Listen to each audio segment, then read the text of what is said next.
Itu saja mungkin yang bisa saya sampaikan.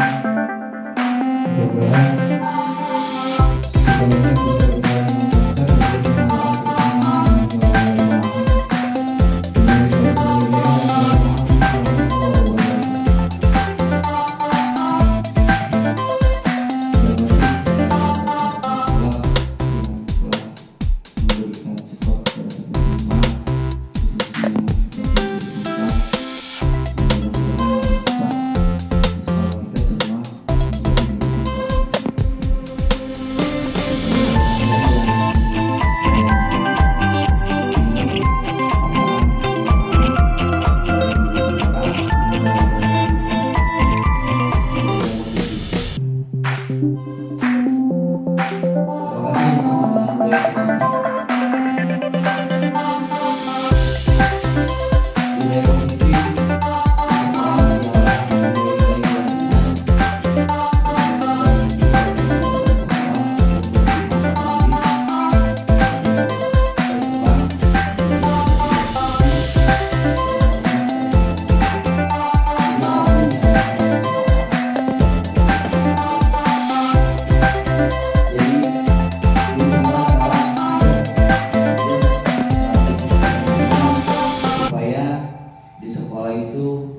menggerakkan budaya-budaya positif khususnya kepada peserta didik.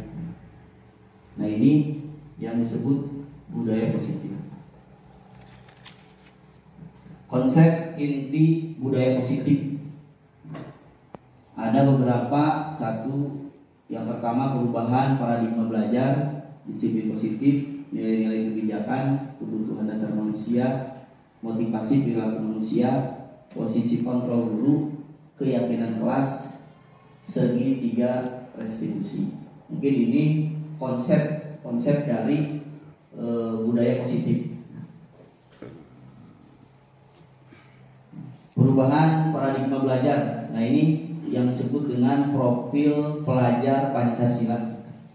Nah, ini ada belajar Pancasila, ada beberapa ya. Di sini sudah dijelaskan di gambar. Pembelajaran dengan paradigma baru ini dirancang berdasarkan prinsip pembelajaran yang berdiferensiasi sehingga setiap murid belajar sesuai dengan kebutuhan dari tahap perkembangannya untuk mewujudkan profil pelajar Pancasila. Nah, ini disiplin positif. Ketika mendengar kata disiplin, apa yang terbayang di benak Anda?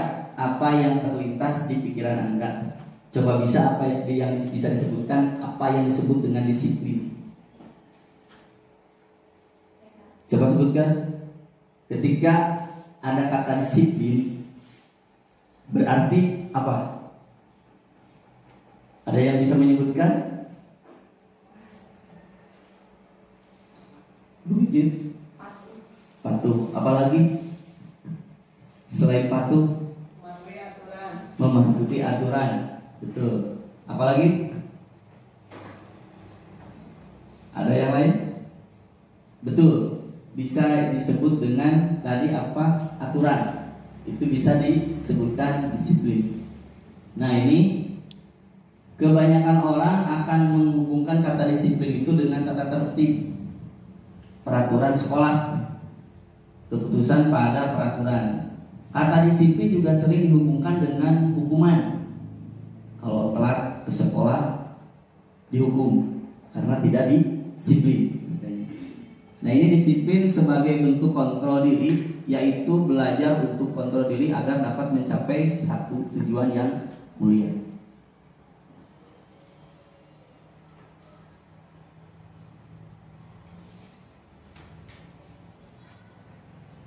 Nah, ini kebutuhan dasar ya, kebutuhan dasar manusia.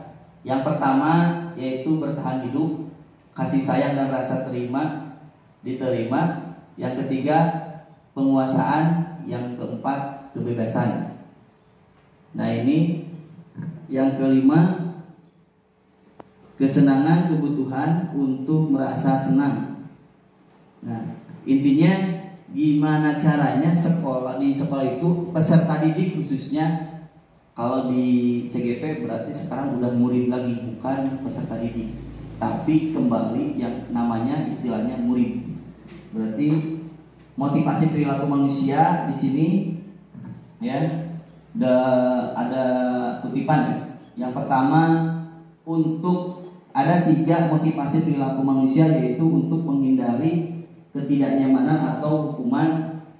Yang kedua, untuk mendapatkan imbalan atau penghargaan dari orang lain. Yang ketiga, untuk menjadi orang yang mereka inginkan dan menghargai diri sendiri dengan nilai-nilai yang mereka percaya. Nah, disinilah posisi kontrol guru ya. Di sini posisi kontrol guru yang pertama ya. Yang pertama itu adalah penghukum. Nada suara tinggi, bahasa tubuh, mata melotot, dan jari menunjuk menghardik. Nah, ini yang sering dilakukan oleh kita ya sehari-hari. Nada suara tinggi, jadi jangan terlalu tinggi nadanya kalau ke peserta didik ataupun ke murid ya, dengan tubuh yang. Nah, yang kedua, pembuatan merasa bersalah. Nada suara memelas, halus, sedih, bahasa tubuh merapat pada anak lesu. Nah, ini yang ketiga, teman. Yang keempat, pemantau. Yang kelima, manajer. Nah, namun sebelum itu di sini kita harus meyakinkan dulu. Jadi kita harus meyakinkan di kelas ya. Di sini keyakinan kelas, bikin dulu apa ya namanya? Pembentukan ya, pembentukan kelas. Yang pertama, di sini membersihkan warga sekolah atau murid-murid di sekolah untuk bercurah pendapat tentang peraturan yang perlu disepakati di sekolah atau di kelas. Jadi kita sama anak-anak peserta didik, kita buatkan dulu kesepakatan kelas ya namanya. Jadi supaya nanti anak-anak itu ketika melakukan kesalahan, anak-anak sendiri nanti yang melakukan pembentukan kelas. Jadi bukan kita. Jadi kita sepakati dulu antara kita sama murid. Nah, yang kedua, mencatat semua masukan-masukan para murid ya, warga sekolah di papan tulis atau di kertas besar, di mana semua anggota kelas, warga sekolah bisa melihat hasil curhat pendapat antara kita pendidik sama murid. Nah, yang ketiga, susunlah keyakinan kelas sesuai prosedur pembentukan keyakinan sekolah. Gantilah kalimat-kalimat dalam bentuk negatif menjadi positif. Contohnya, kalimat negatif, jangan berlari di kelas atau koridor. Yang kedua, kalimat positif, berjalanlah di kelas atau koridor. Nah, ini contoh-contohnya bisa Bapak Ibu lihat. Nah, tadi yang disebut dengan segitiga restitusi.